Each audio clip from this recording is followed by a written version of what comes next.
इस सब के बीच में अब एक ऐसी खबर जो हर मीडिया पर चर्चा का विषय थी। हम बात कर रहे हैं महाराष्ट्र की, और समझ गए होंगे इशारा क्या है। महाराष्ट्र के मुख्यमंत्री वाली फाइल खोलते हैं। इस वक्त देश के कोने कोने में एक राजनीतिक विषय खासतौर पर ट्रेंड कर रहा है।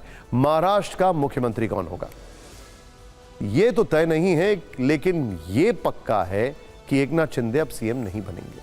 इसे लेकर तरह तरह के सवाल उठ रहे थे। आपने भी कुछ देखा होगा, कुछ विधायक और समर्थक अपने अपने नेताओं को कुर्सी के लिए प्रोजेक्ट जरूर कर रहे थे, लेकिन कोई बड़ा नेता बोल नहीं रहा था। आज कार्यवाहक सीएम एकनाथ शिंदे ने यह तस्वीर खुद साफ कर दी। उन्होंने दोपहर एक प्रेस कॉन्फ्रेंस की जो कि थोड़ा लेट शुरू हुई। हालांकि वक्त तो दोपहर 3 बजे का था, लेकिन इसमें लगभग 1 घंटे की देरी हो गई और शाम करीब 3:45 बजे के आसपास वो मीडिया के सामने आते हैं। 1 घंटे का विलंब क्यों हुआ ये तो एकनाथ शिंदे ही बता सकते हैं, लेकिन उन्होंने क्या कहा ये देखते हैं। एकनाथ शिंदे ने कहा कि सीएम पद पर बीजेपी का केंद्रीय नेतृत्व जो फैसला लेगा वो मुझे मंजूर होगा और बीजेपी के कैंडिडेट को हमारा पूरा समर्थन रहेगा। उनका यह वर्ड था कि हम कोई स्पीड ब्रेकर नहीं बनेंगे।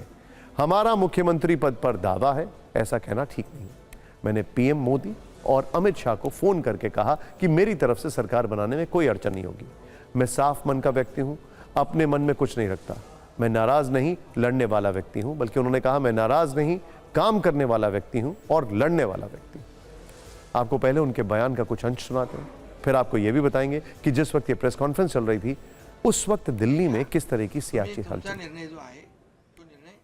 मोदी जी है, अमित भाई है, तो उनको कहा कि मैंने अमित भाई जी को भी फोन किया, मोदी जी को भी फोन किया। सरकार बनाने में हमारी तरफ से कोई भी रुकावट, कोई भी अड़चन, कोई भी कुछ भी किसी भी तरह का अड़ंगा नहीं है। आप बेशक आप निर्णय ले लो, उस निर्णय की तामील हो जाएगी। भारतीय जनता पार्टी के वरिष्ठ नेता जो निर्णय लेंगे मुख्यमंत्री पद के बारे में, जो उनका कैंडिडेट होगा, उसको हमारा शिवसेना का पूरी तरह समर्थन है, पूरी तरह हमारा पाटिंबा उनको है। महायुति में कभी भी कोई एक दूसरे के प्रति अलग मत ये रहा नहीं है। हमने हमेशा साथ में बैठकर निर्णय किए हैं और चुनाव से पहले भी हमने कहा था कि चुनाव के बाद साथ में बैठकर निर्णय करेंगे। कुछ लोगों के मन में जो शंकाएं थी उनको दूर करने का काम सम्माननीय एकनाथ शिंदे जी ने किया है। जल्द ही हम हमारे नेताओं के साथ बैठेंगे और उचित निर्णय करेंगे। एकनाथ शिंदे ने आज प्रेस कॉन्फ्रेंस करके जमाने को यह बता दिया कि वो राजी हैं। इस दौरान उन्होंने अपने 2.5 साल के काम के नाते केंद्र सरकार से मिली मदद के लिए प्रधानमंत्री मोदी को धन्यवाद दिया। लेकिन दोपहर में जब एकनाथ शिंदे की यह प्रेस कॉन्फ्रेंस हुई तब दिल्ली में 2 बड़ी हलचल हुई, जिसे आपके लिए जानना बहुत जरूरी है। नोट करने वाली बात यह है कि शिंदे के मीडिया के सामने आने से पहले दिल्ली में एकनाथ शिंदे गुट के नेता और सांसद अमित शाह से मिलने पहुंचे। आप ये वीडियो देख सकते हैं जिसमें आपको मिलन देवड़ा भी दिख रहे होंगे। इससे ठीक पहले दिल्ली में ही एनसीपी अजीत गुट के नेताओं के साथ गृह मंत्री अमित शाह की मुलाकात हुई। अजीत गुट के सुनील तटकरे और प्रफुल्ल पटेल अमित शाह से मिले, उनकी बातचीत हुई। दिल्ली में मुलाकातों का यह दौर तब तक चल रहा था जब तक एकनाथ शिंदे प्रेस कॉन्फ्रेंस करने वाले थे। दिल्ली आने से पहले सुबह सुनील तटकरे की एक और अहम मुलाकात हुई। वो मुंबई में देवेंद्र फडणवीस के बंगले पर गए, जहां फडणवीस ने उनका अभिवादन किया। सुनील तटकरे अजीत गुट के सीनियर नेता हैं। सुबह एनसीपी नेता से मुलाकात के बाद देवेंद्र फडणवीस नागपुर के लिए निकल गए। वो संभाजी नगर गए। आपको बता दें कि जिस वक्त एकनाथ शिंदे पत्रकारों के सामने अपना पक्ष रख रहे थे, उस वक्त देवेंद्र फडणवीस नागपुर में थे। वहां उनका स्वागत हो रहा था। वैसे सियासत में कई चीजें बोलकर नहीं कही जाती, हाव भाव और तस्वीरों के जरिए भी संदेश दिया जाता है। ऐसे वक्त में जब महाराष्ट्र में प्रचंड बहुमत के बावजूद सीएम पर फैसला 4 दिन से फंसा हुआ है, तो ये तस्वीरें और मुलाकातें बहुत मायने रखती हैं। अब कहा जा रहा है कि कल शाम को दिल्ली में महाराष्ट्र एनडीए नेताओं की बैठक हो सकती है, लेकिन इन तस्वीरों और शिंदे की प्रेस कॉन्फ्रेंस से महाराष्ट्र में सीएम की कुर्सी का सस्पेंस लगभग खत्म हो चुका है। अब तक यही माना जा रहा है कि बीजेपी की तरफ से देवेंद्र फडणवीस ही मुख्यमंत्री का चेहरा हो सकते हैं। हालांकि राजनीति संभावनाओं और अनिश्चितताओं का खेल है। वैसे भी बीजेपी का सरप्राइज देने का इतिहास काफी पुराना है।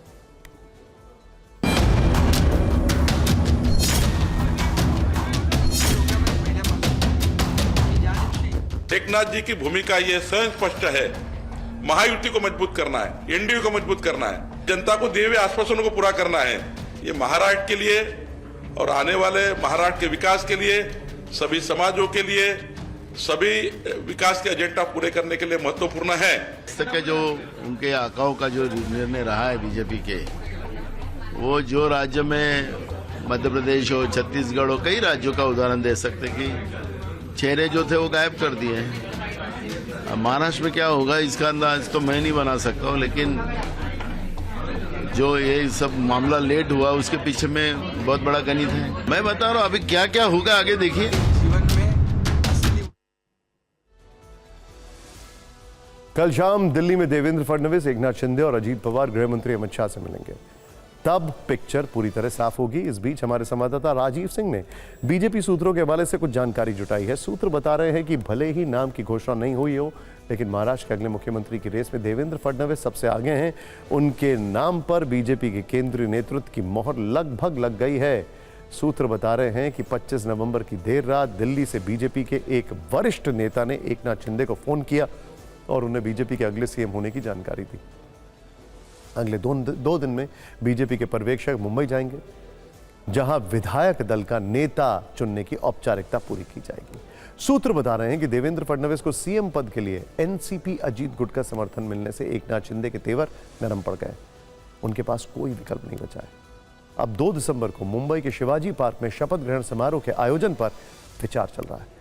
उधर महाराष्ट्र विधानसभा सचिवालय की ओर से विधानसभा की बैठक की तैयारियों के लिए नोटिस जारी कर दिया गया है, लेकिन बैठक कब होगी ये तारीख अभी नहीं बताई गई। बीजेपी सूत्रों से लेटेस्ट अपडेट यह भी है कि महाराष्ट्र की नई सरकार में मौजूदा व्यवस्था बनी रहेगी, यानी 1 सीएम और 2 डिप्टी सीएम होंगे।